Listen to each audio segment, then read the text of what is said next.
자, 이제 우리가 지금 하는 과정을 여러분들이 잘 이해해야 되는데, 지금까지 했던 그 행정법과 관련된 쟁점을 기록이라는 형태로 우리가 다시 재배치하는 과정이 기록형이라 그랬죠. 그래서 그 유승준 사건 있죠? 그거를 우리가 기록에 담길 때에는 어떻게 할 수 있는지 그 부분을 여러분 그 나눠드린 교재 있죠? 이 교재를 보면서 우리가 하도록 할게요. 자, 당해 사례는 이렇게 돼 있어요. 자, 스티브 유라는 당사자가 있고, 그 다음에 제외 국민이었죠. 그래서 자, 병무청장, 그 다음에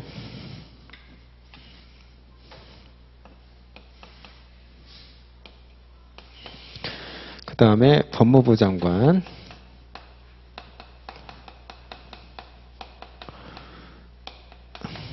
그 다음에 LA 총영사, 그렇죠? 이렇게 있는데, 병무청장은 법무부 장관한테 입국 금지 요청을 했고요. 그 다음에 법무부 장관은 LA 총영사한테 입국 금지 통보를 했는데, 내부 전산망,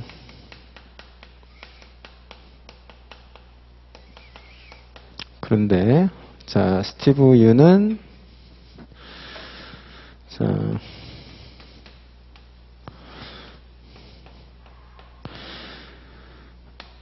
비자 발급 신청을 했죠. 근데 이에 대해서 거부 처분을 했어요. 거부했다. 자, 이 사안이 여러분 기록에서 자, 소장 문제로 출제가 돼요. 소장 기재 내용으로. 그래서 자, 원고, 그 다음에 피고, 그렇죠. 그 다음에 사건명, 그 다음에 청구 취지, 그 다음에 이제 여기에 청구 이유 이렇게 이제 기재를 해보는 거예요. 그렇죠? 그러면은 여기서 우리가 이것과 관련해서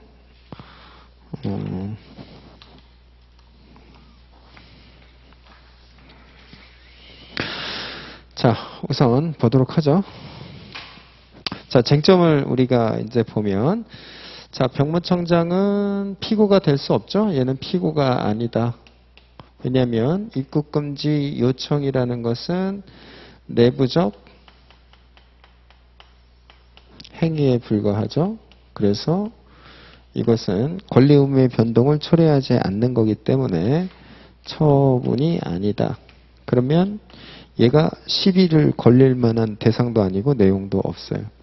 그 다음에 얘의 입국금지 통보라는 부분과 관련해서는 자, 처분이 성립되지 않는다라는 거죠.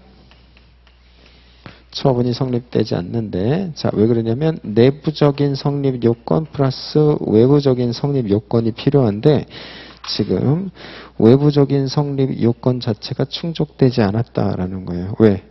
자, 외부적인 공식의 방법에 의해서 공식적 방법으로 전달되어야 되는데, 단순한 내부 전산망에만 입국 금지 통보를 띄워놨기 때문에 얘도 처분이 되질 않죠. 그래서 결국엔 얘도 피고가 되질 않아요.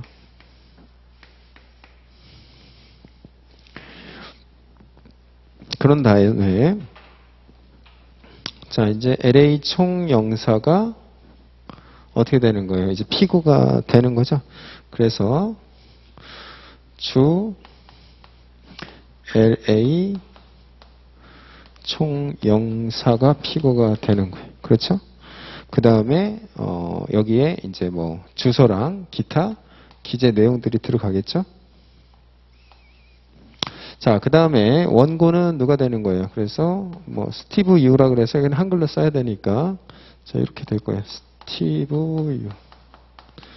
그 다음에 마찬가지로 이하에서 뭐 주소, 그 다음에 연락처 이런 것들을 써야겠죠.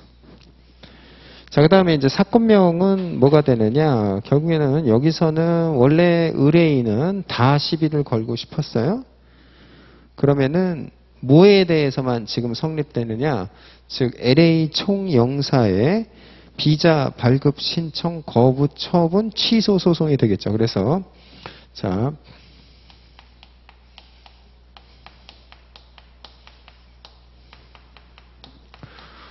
거부 처분 취소 소송이에요. 여기 등자가 들어가지 않죠? 왜? 요거 하나만 지금 성립되기 때문이죠. 다른 건 성립되지 않는단 말이에요. 그렇죠? 그래서 여기 등이 없는 상태에서 비자 발급 신청 거부 취소 소송이 된다라는 거예요. 여기 이해되죠?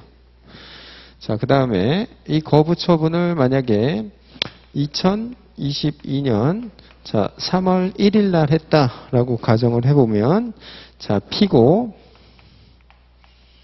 자 LA 총영사가 2022년 3월 1일에 한 비자 발급 거부 처분을 어떻게 하는 거예요? 취소 한다. 이렇게 하는 거죠. 그렇죠? 그 다음에 자 이게 1이 되고요. 그 다음에 2는 뭐가 되는 거예요? 자 소송 비용은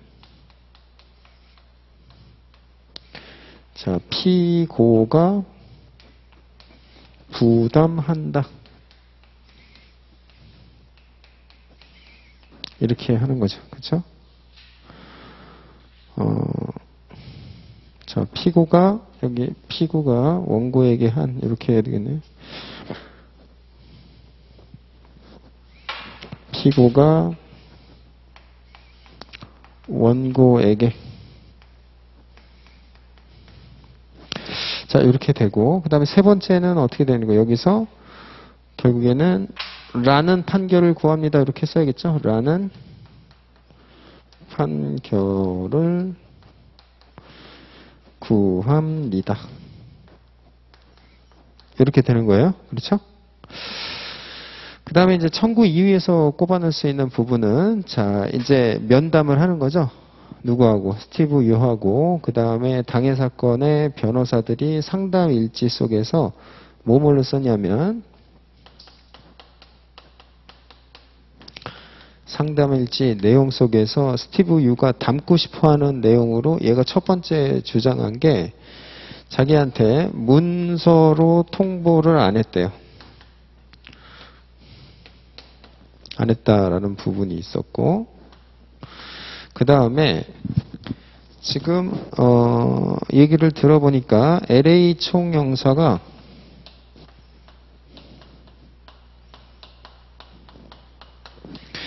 검토조차 안 했다라는 정황이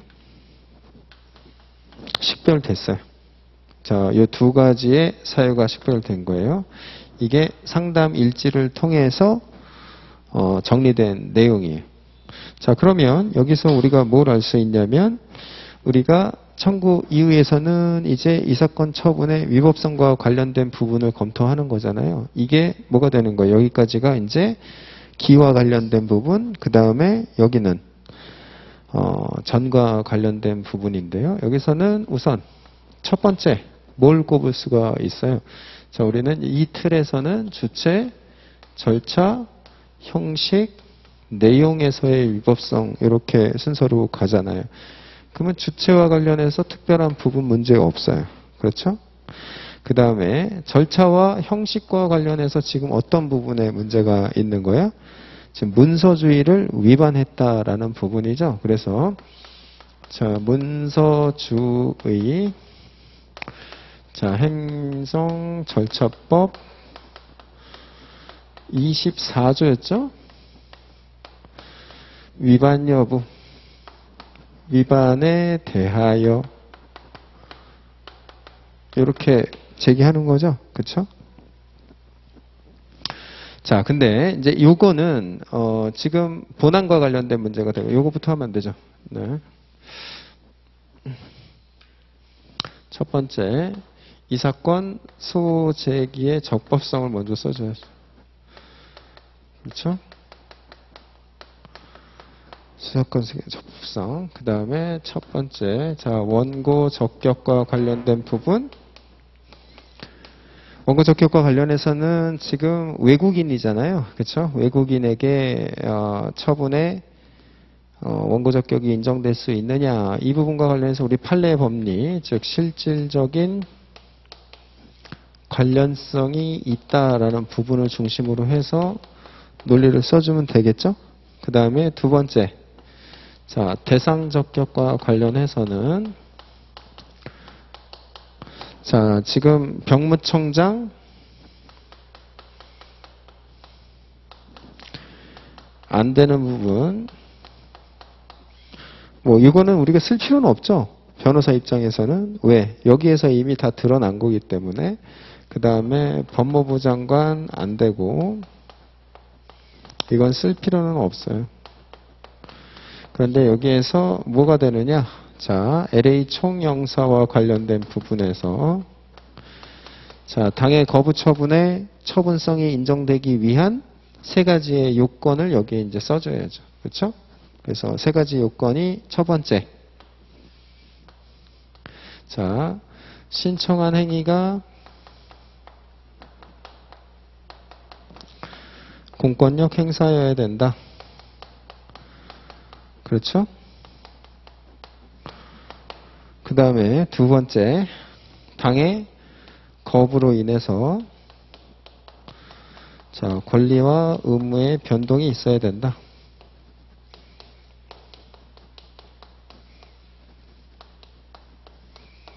세 번째, 자, 법규상, 그 다음에 조리상, 신청권이라는 게 있어야 된다.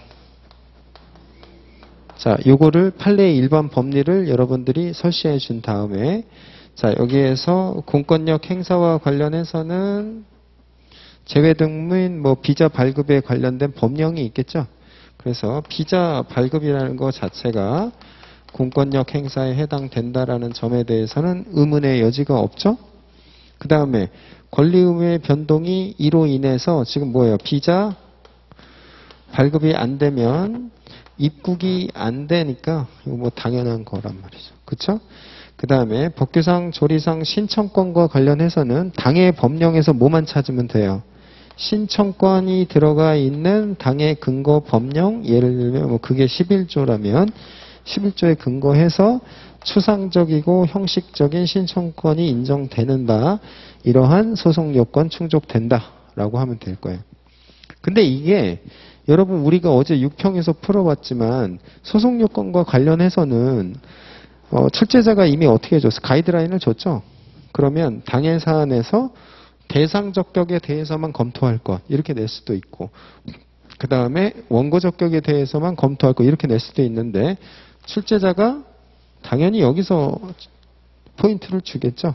그렇죠? 우리는 그렇게 알 수가 있어요. 그러면 뭐 제소기간과 관련된 부분에 대해서는 크게 본 사안에서 문제가 되지 않을 거예요. 그럼 써줄 필요가 없는 거예요. 알겠죠? 자, 이게 소재기의 적법성과 관련된 부분이니까 여러분들이 그게 자, 청구 원인에서요. 소의 적법성이라는 그렇죠? 이게 이제 소재기의 적법성 또는 소의 적법성이라는 표제하에 이 내용들을 문제의 요구사항에 따라서 담아내면 되는 거예요. 그렇죠? 알겠죠? 자, 그 다음에는 이제 뭐가 되는 거예요? 처분의 위법성을 써줘야죠. 자, 요거 이제, 그러면 지울게요.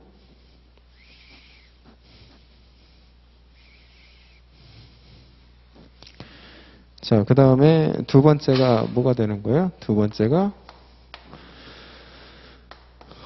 자, 본 사건 거부 처분의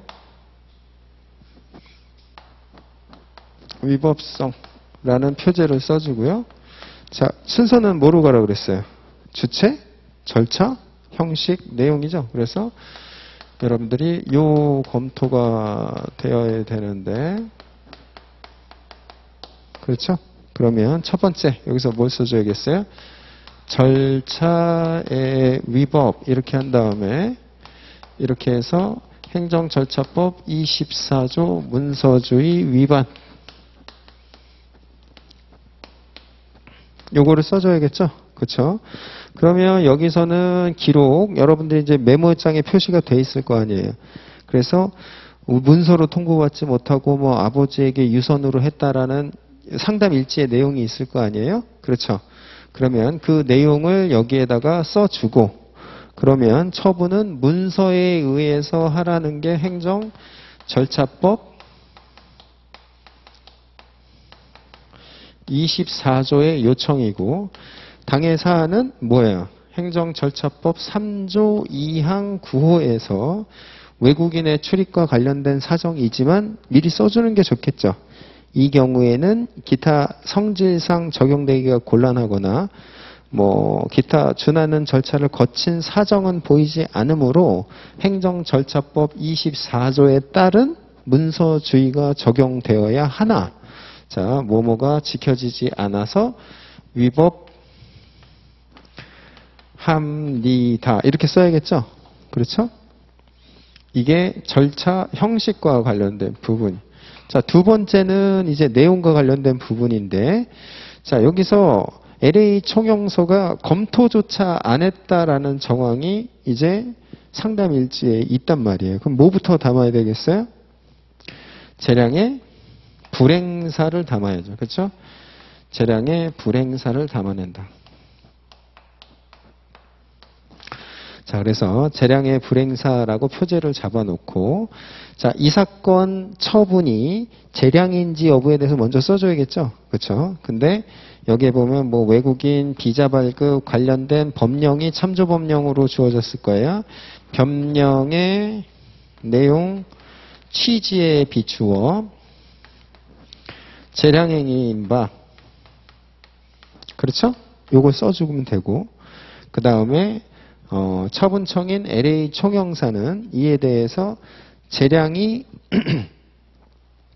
준수된 상태에서 당해 처분을 내려야 한다라는 것은 행정기본법 몇 조를 써주면 돼? 행정기본법 21조에 의해서 재량을 준수해야 되는데, 재량에 대한 행사조차 하지 않은 것으로 확인되었다. 그렇죠? 그것이 뭐 어떠한 경위서라든가 이런 내용에 의해서 포섭이 되겠죠. 행사조차 안 했기 때문에 이에 대해서 우리 판례는 재량의 불행사로 보고, 재량의 불행사는 그 자체로 뭐라 그랬어요? 재량의 일탈남용에 해당이 된다. 그래서 행정소송법 27조에 기해서 위법하다 이렇게 써줘야 돼요. 위법합니다. 그렇죠? 그 다음에 이것만 써주면 안 된다 그랬죠. 세 번째로 뭐 써줘야 돼요? 세 번째로 목차를 잡고, 자, 비례 원칙 위반. 자, 비례 원칙 위반에 대한 사정도 여러분들이 담아내줘야 돼요. 그러면 행정기본법에 이게 9조인가요? 그렇죠? 10조? 행정기본법 10조하고 그 다음에 헌법 37조 2항, 그 다음에 행정기본법 10조에 비례 원칙이 요구되는 바, 당해 사안에서는 어떠한 비례 원칙에 포섭될 만한 사정들이 이제 기록에 나올 거고, 그러한 원칙에 비추어서 비례 원칙에 위반되어 위법합니다. 이렇게 쓰면 되겠죠? 자, 이렇게 해서 여러분 담으면 돼요. 자, 그런 다음에 이제 결론은 뭐예요? 자, 이렇게 해서 결론은 여러분이 이제 결론, 자, LA 총영사의 뭐 이러이러한 거부 처분은 뭐 절차, 그 다음에 재량의 일탈남용으로서의 불행사랑 뭐 그 다음에 비례의 원칙에 위반하여 위법하니 취소하여 주시기 바랍니다. 그렇죠? 또는 청구 취지와 같은 판결을 내려주시길 바랍니다. 또는 뭐 앙망합니다. 뭐 이렇게 쓰기도 하고 그래요. 간절히 바라고 원한다 이런 뜻이죠.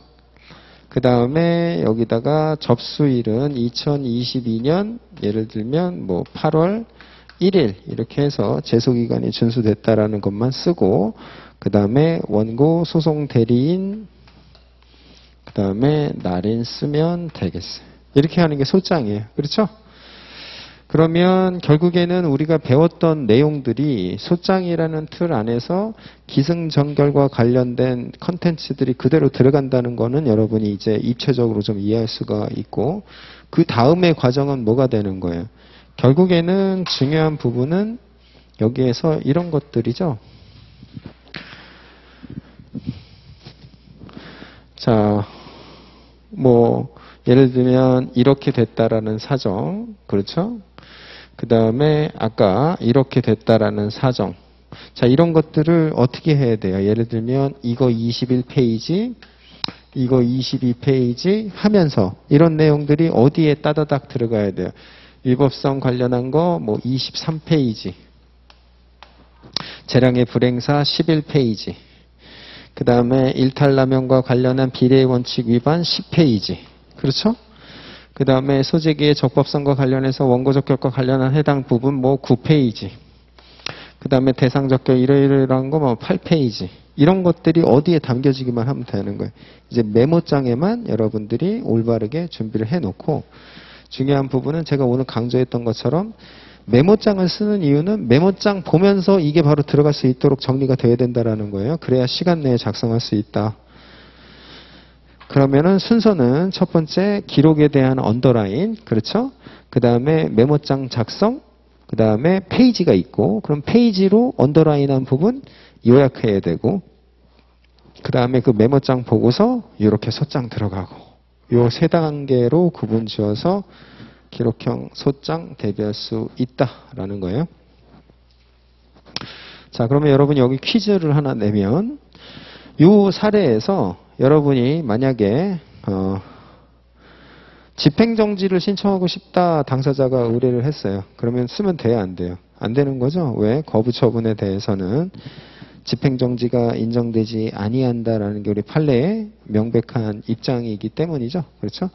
그래서 거부 처분은 신청의 이익이 없기 때문에 각하가 될 거예요. 그래서 안 된다라는 부분들도 만약에 뭐 기술적으로 출제할 수가 있다 그러면 출제될 수 있다라는 거죠. 자, 그 다음에 이제 오늘 나눠드린 자료 있죠? 이 자료로 보도록 할게요.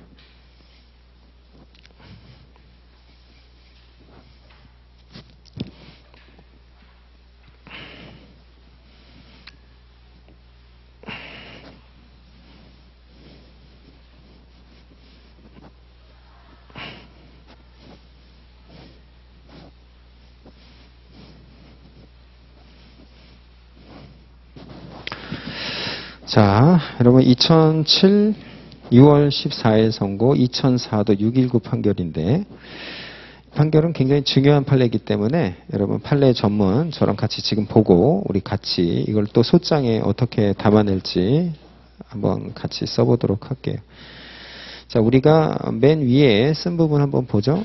제가 수업 시간에 강조했던 내용이에요. 청소년 유해 매체물 결정 및 고시 처분이라고 돼 있어요. 자, 그 처분에 대한 무효 확인의 소를 제기한 거예요.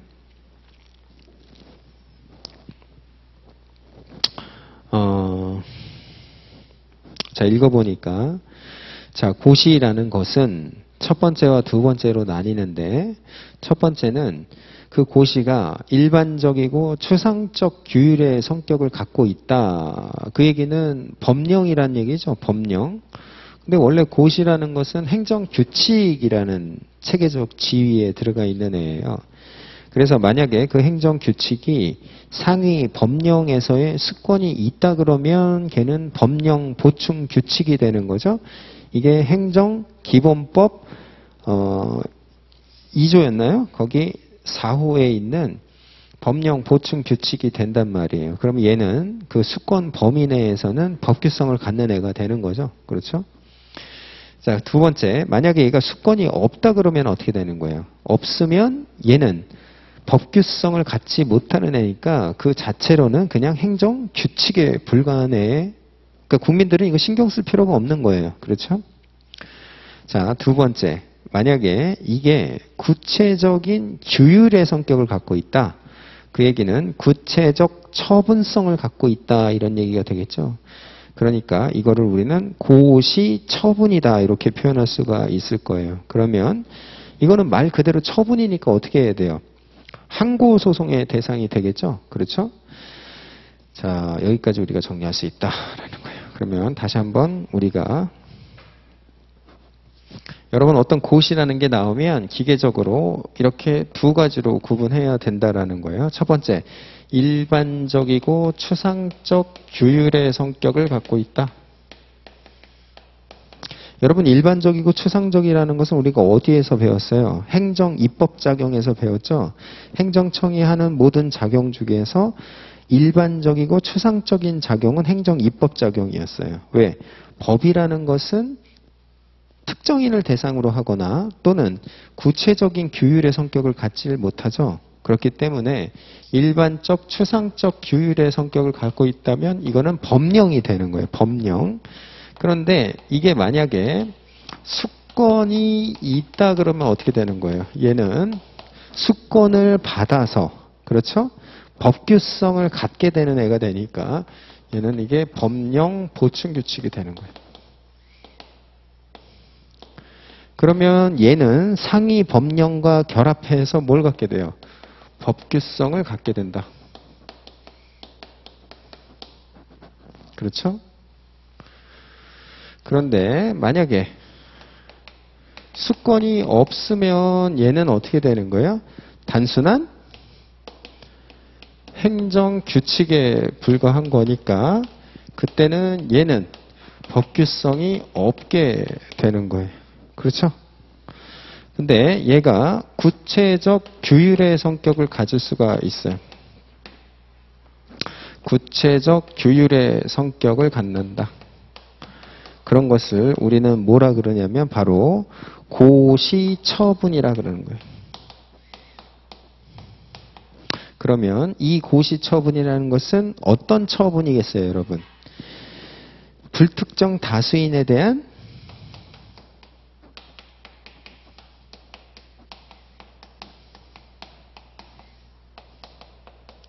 일반 처분이 되겠죠.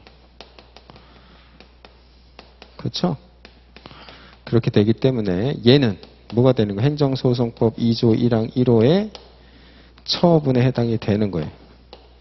그러니까 얘는 항고소송의 대상이 돼야죠.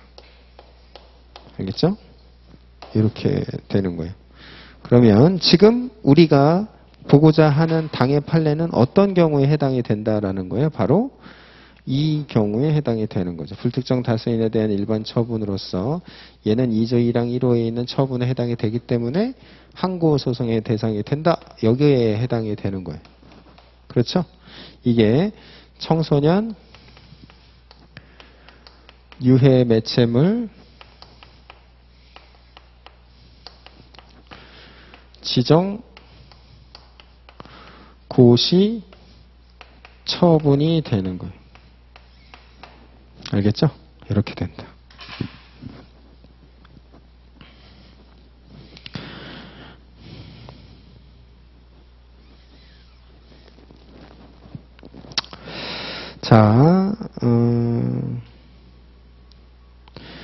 자, 1번 내용을 볼게요. 자, 불특정 다수인 거기다가 언더라인 하고요. 자, 이러한 불특정 다수인에 대한 고시 처분은 효력이 언제 발생하느냐? 자, 결정 및 고시 처분이라는 것은 당해 유해 매체물의 소유자 등 어떠한 특정인만을 대상으로 한 처분이 아니라 일반 불특정 다수인을 상대방으로 해서 일률적인 의무를 부과하는 거죠. 그렇기 때문에 정보통신윤리위원회, 지금은 이제 청소년 보호위원회가 이 업무를 하죠. 그래서 특정한 인터넷 웹사이트를 청소년 유해 매체물로 결정하고 청소년 보호위원회가, 여기 돼 있네요. 청소년 보호위원회가 효력 발생 시기를 명시해서 고시한다. 그러면 자, 고시라고 돼 있고 거기에다가 이 고시는 언제로부터 효력을 발생한다라고 해서 날짜를 거기다 찍어 놓으면 그 날짜 이후에 본 사이트는 어떻게 되는 거예요? 이제 청소년 유해 매체물로 지정되기 때문에 어떤 의무가 부과되는 거예요?